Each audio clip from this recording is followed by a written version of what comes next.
Hello everyone and welcome back to the channel. My name is Gonzii and today we are going to be reacting to another Five Nights at Freddy's theory because you guys are loving the theories that I'm reacting to.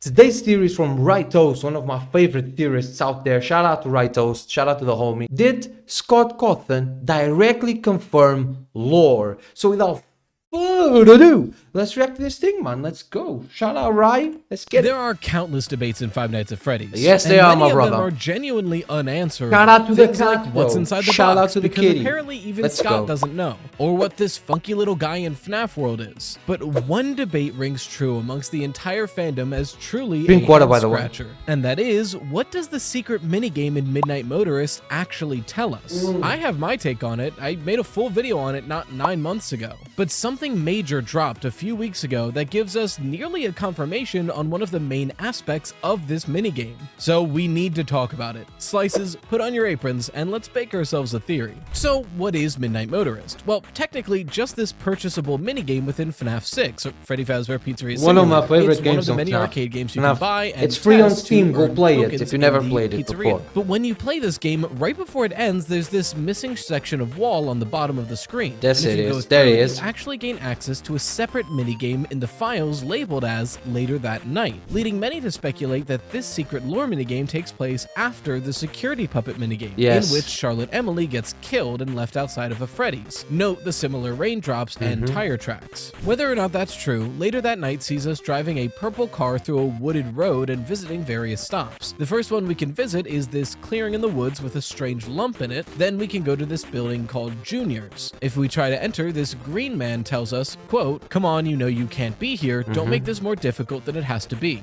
You then leave. Notably, this is the first time we see our character, and he's this yellowish orange color, many calling him Mustard Man. Finally, if we keep going down the road until the music stops, eventually we find a driveway, park, and enter a house. Inside, we see someone sitting on a couch watching TV, and as we pass them, we hear them say, quote, "Leave him alone tonight, he had a rough day." Yes. If we go further in, we find a closed, locked door that our character knocks on and says, "I told you not to close your door." If we try to leave, we say, "This is my house, he can't ignore me like that," and then bang on the door, eventually shouting, "Open the door." Then we remark that we'll find Open a way the in door. from outside. If you then exit and go around the house back into the rain, you'll find a broken window, footprints leading off First into the time I woods, saw and this, bro, one I was pair like, of what the animatronic fuck footprints. is going Our on? character remarks, And we "He's have ran no off to that answers place for again. it. He'll be sorry when he gets back." And the Years. minigame ends. Now you can see why this minigame is so hotly debated. It it's is, man, it clearly is. very It's important weird. and is trying to tell us a specific thing, but all of the details are so vague that it's really up to interpretation as to what it's telling us. So what is it trying to tell us? Well, there's many interpretations within the fandom. One of them being that this is a story about the family of a missing child incident my victim. phones. We're playing as some random father. The person on the couch is some random other Charging family my member, and the headphones. runaway is I one said of the missing phones child in, incident like, victims. Portuguese, It's sorry. showing us this story of With this an English neglectful accent. and abusive family right after William Afton See, I kidnaps a victim. child. This No. then goes along with the file name Later That Night. Later that night of the missing child incident, one of the families recognizes that their child is gone. It's an interesting theory, and there's some decent evidence to back it up. For one, a lot of the details of this family of the minigame don't line up with any other families we have That any cat is information on. gorgeous. So it might be a family we don't know yet. Furthermore, Fruity Maze, another secret lore minigame in FNAF 6, features another missing Great child one as incident well. victim, Susie. So if this first minigame one. is about a missing child incident victim, then why not this minigame? And possibly the strongest evidence for this theory comes Yes. from Ultimate Custom Night with Toy Chica's high school years. After all, Toy Chica is William Afton. and like, I get it, haha, funny clip, but Daco is right here. Like, this is Toy Chica describing methods to kidnap children. It's completely reasonable to assume that these are methods William Afton used to kidnap children, especially since one of these lines up with Fruity Maze. In Fruity Maze, William Afton lures Susie to the back room by saying her dog isn't dead, he's just over here. And that lines up with this line from Toy Chica. I told him that someone ran over his dog in front of my house. These are creepy. But once he's there, I'll entice him with warm cookies, lure him inside. I mean, invite him inside. And then I'll have him. So, how does this connect to Midnight Motorist? Well, you remember how the window was... Oh, okay. Well, you remember how the window was broken and there's footprints leading away? Yes. Listen to how Toy Chica says she'll get this one. I told him to come over later. That should be enough. And if he doesn't show up, I'll just go to his house. And if he doesn't open the door, I'll just find a window. So, with all this evidence and this logic and reasoning, is this scene depicting the kidnapping of one of the missing child incident victims? Personally, I don't think so. Nah. After all, there are multiple problems That's with William this theory that Afton make for me too sure. hesitant to believe in it. For one, we literally know nothing about the people in this minigame, so I always hesitate when a theory takes a question we have no answers to and an answer we have no questions to and just links True. it up because technically none of You the can't information answer here the is question with conflicting. another It's only not question. conflicting because we It's the have same no with information. this, So in that's my opinion, of loose course. evidence at best. It's like the CEO of Fazbear being Mrs. Afton all over again. Sure, technically we have a loose thread here and a place to connect it, but we don't know anything about either of these pieces, so they only connect because of what we don't know about them. The Facts. Fruity Maze evidence seems good on the surface, but note that I said the security puppet minigame has Charlotte Emily dying, who as far as we're aware of is not part of the missing child incident. Nope. So there really isn't a pattern here. If anything, it's a pattern of characters at the FNAF 6 location. We do have Charlotte Emily as the puppet in Lefty, and if you believe that the missing child incident victims end up in Molten Freddy, then we have Susie and Fruity Maze for Molten Freddy. So then which animatronic is this minigame referring to? Scrap Baby? Probably not. William No. Afton as Scrap Trap? Maybe. But most notably to go against this theory, in my opinion, are the animatronic footprints. If these are supposed to be explained by William Afton using the Spring Bonnie suit to lure the child out and kidnap them, something doesn't add up here. If this happened recently, and I assume it did because the mother thinks that they're still at home, then William Afton would have had to have worn a Springlock suit in the rain. And we know that Springlock suits can be triggered by moisture. So wearing one in the middle of rain this heavy seems like a death sentence, something that William would not have survived. So these footprints I don't think can be explained by someone wearing a Springlock suit. Nope. Furthermore, we have no direct evidence stating that William Afton kidnapped children outside of a Freddy's location. As far as we're aware, the only child killings he ever did were inside or directly outside of a Freddy Fazbear's, or like a Fredbear's, or a Fazbear building, essentially. We have no evidence that he ever went to a child's home and kidnapped them from zero their own evidence. bedroom. So it is And a that's good the problem theory, with some but I theories, personally is have we're too many trying to problems make up with it to evidence where believe there it. isn't Another any. theory that got floated around the community, especially more recently, is that this is telling us the story of Rory from Didophobia. For anyone who didn't read that Tales from the Pizzaplex story, essentially a child named Rory ran away from home, was kidnapped by William Afton, and is experimented on for the rest of his life. Essentially, he's put into an automatic testing chamber that recreates the why FNAF 4 break nightmares the window? on an endless Just loop. open but the it. entire If you are a area kid is filled with a escaping, hallucinogenic just gas open that the makes them window. seem much more lifelike and So, terrifying. It was I don't supposed to know. study the effects It's on weird. constant fear on the human brain. In that story, we learn that Rory ran away from home because he felt like an outcast, and that was when William Afton kidnapped him and threw him into the testing chambers. So that lines up pretty well, right? After all, this is one of the only canonical runaway children we know in the franchise, linking it up with a kid who runs away from home. So that does make sense on the surface. But there's Yes. one major issue I find that makes this not really add up, and that is that the Midnight Motorist family seems incredibly abusive. The dad is banging on doors, screaming to let him in, and is willing to go in through the window just to see his son. Not to mention, he got kicked out of what I believe is a bar, which is a tells bar. me he's probably drunk, especially if the Midnight Motorist driving is anything to go off of. So this drunk, abusive father comes home screaming as his kid, and the mother is just detached, blankly staring at the TV. This is a dysfunctional household with an abusive family system. So what do we know about Rory's family? Admittedly, not that much. What we do know is that they seem like alright parents. Rory felt like an outcast, but it didn't seem like this was something purposefully done by his parents. You might be able to make a case that they were a bit neglectful or didn't pay enough attention to him, but they seem like generally nice parents, at least much better than the ones in Midnight Motorist. If this was an abusive It has to household, be William. I'm sure William It would has have to be brought the that up Aftons. to continue to manipulate mom is Rory to stay, disconnected but because he doesn't, because I don't think they were. both So of these his families are both of their different kids that are it doesn't dead, really make sense. and there's only different in a Michael way that left. isn't necessary. That's my I theory understand on that it. sometimes changes need to be made as the story continues to stick to a current story that makes more sense in the present tense. However, this detail would have realistically not affected anything within Didophobia. So the fact that this detail that wouldn't have changed the major story, if more accurate to the games, isn't accurate to the games, I think that's on purpose. So if it isn't Rory, and if it isn't a random missing child incident victim, what's another theory in the community about this minigame? Well, a very common one I've heard is that the Mustard Man is William Afton. Yes. Michael Afton is the one sitting on the couch, and the crying Oh. child is the runaway. On No. the surface, the logic here I think is pretty solid. After all, William has been historically depicted in purple, just like the color of his car, but I hear you hesitating. This guy is not purple, he's more of a yellow color. Well, in the very same I don't game, think the William missing Afton child, is associated with the color crying yellow child, when wearing the spring bunny is the one suit running and away. I speaking think it's in yellow Michael. font. Personally, The I see footprints this as an outside of the intentional door, showing of the two outside of sides the of house, William is Afton. Golden The Freddy, happy in one my he presents opinion. to the real world, and the darker inside he only presents to his victims. A perfect example, and I go into this in my video that I made 9 months ago,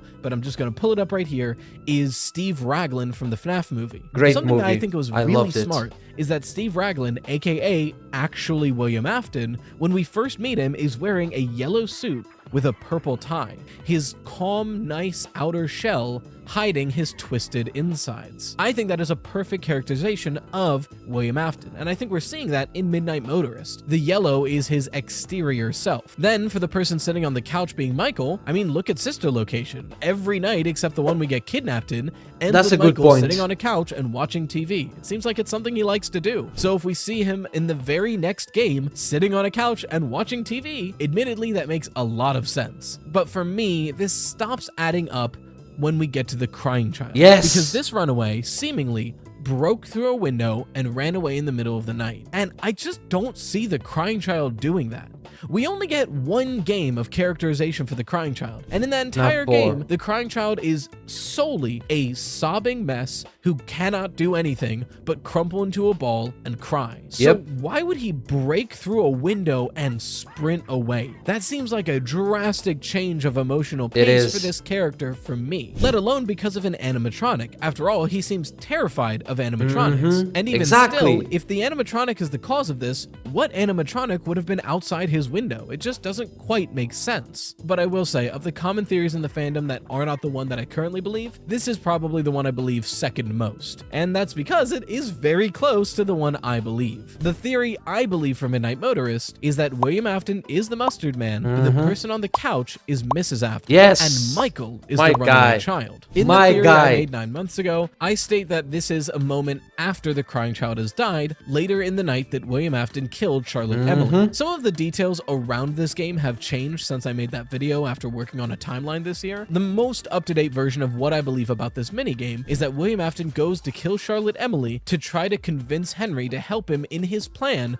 to bring back the crying child by experimenting with the Sister Location animatronics. That was a whole mouthful, I get it, I probably went way too fast. Essentially, boil it down to the important bits, William Afton kills Charlotte Emily in the security puppet minigame and then drives home. And when he gets home, all that's there to greet him is Mrs. Afton and Michael Afton, Elizabeth being in another room. Michael Afton had been running away from the house a lot to visit his childhood favorite lake and his brother's unmarked grave just a bit away in the woods. William Afton, though, had had enough of it, and he even planted a spare animatronic outside his window to try to keep him in place. But when he gets home tonight, he finds that Michael still isn't in his room, and in fact broke out of his windows past the animatronic he placed there just to sneak off. So this minigame is showing us that, and that this was the final straw. He'll be sorry when he gets back, because when Michael gets back, William Afton throws him in the FNAF 4 testing chambers that we see in-game in Sister Location. So again, the context around the minigame, but my basic theory for what Midnight Motorist has been telling us is that William Afton is the mustard man. It's Mrs. pretty Afton close is to on the mine, couch because pretty she's still close. there, but she's leaving soon. just And think Michael Afton he just is the went to runner. see But if I his hear you, brother was 9 still months is on the not grave, a like long Matt enough time Pat to make theorized a another couple- video on the same like theory 2 like years this. ago, I I think. typically wouldn't make another two. version of a theory No. this soon 1 unless I 1 year and a changed half, my I believe. mind or something really important happened. So what happened? What mind-shattering, lore-exploding FNAF game could have possibly come out